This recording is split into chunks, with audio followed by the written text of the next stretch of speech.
What an explosive night you had in the great state of Texas last night, huh?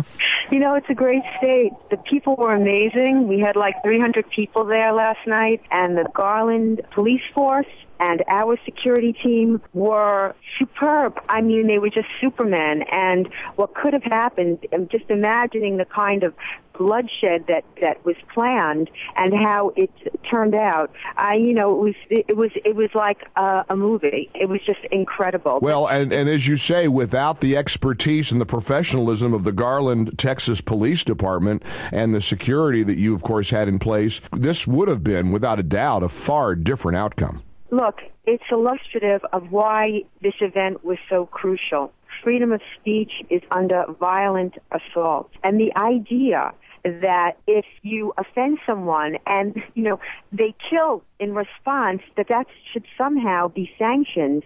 And people say, oh, no, we're not saying that. Yeah, you are. When you say don't draw the cartoon or don't criticize jihad or Islam. That's exactly what you're doing. You're abridging your free speech so as not to offend savages. Now, has your determination, your spirit, your resolve been challenged at all with this bloodshed last night? No. I mean, clearly my resolve is even stronger. Mm-hmm. I mean, this is a war on our basic elemental freedom, the freedom of speech. This is what keeps this nation free, the free exchange of ideas. It's not the 8th Amendment. It's not the 10th Amendment. It's the First Amendment. And the First Amendment protects all speech, not just ideas that we like, because then who would decide what's good and what's forbidden? Those gunmen, the Islamic State? It's ridiculous on its face, people that say, oh, you shouldn't do it.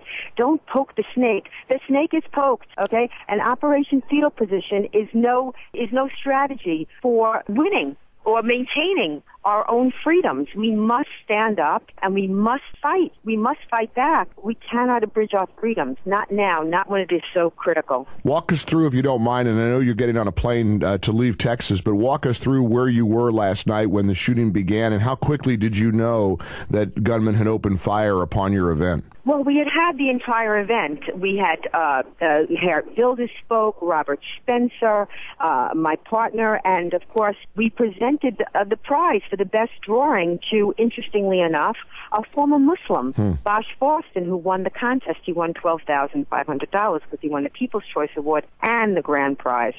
So we were just finishing up. We were talking to, there was media there, we were talking to, and the police came in and immediately whisked us out of the area. They took all of the attendees to an auditorium down below, where, by the way, they were singing the Star-Spangled Banner, and there were video of it if you wanted to see it on YouTube. It just goes to show you the great American spirit, even in the face of danger, such abject savagery and violence. Yes. Pamela Geller, I just can't tell you. I heard the news last night, and I thought, oh, my gosh, I hope you're safe. I hope everybody associated with the event was safe. And I wonder what the Islamic community will say now. I mean, this really, as I said to you a moment ago, this sort of proves your point. In the most horrible way. In the most horrible way. I mean, now there's one injured security guy, 2 dead gunmen, and you just have to wonder, when you say this is how many of them respond, they use violence and bloodshed and terror and death to try to get their way. Well, again, your point was proven last night in Garland, Texas. Yes. And, freedom of speech is the foundation of a free society. Without it, a tyrant can wreak havoc unopposed while his opponents are silent. It was Voltaire who said, to find out who rules over you, simply learn who you cannot criticize. And that's where we are right now. We're being told we cannot criticize an extreme and violent system of governance like the Sharia, where whole communities are being slaughtered across the Middle East and Africa, and we are supposed to remain silent. And those of us that don't are the ones who are attacked. Look, you can avoid reality, but you can't avoid the consequences of avoiding reality. And people need to understand that the fight is here, the war is here, it's in our streets, and you got to wake up. You must. It's a free speech war, to be sure, and one of its warriors is Pamela Geller. Pamela, thank you so very much. I know how busy you are today, and I know how frightening this had to have been. I'm so glad you're safe, and everybody associated with the event was safe. Keep fighting the good fight, Pamela. Bless you, Mike. Thank you.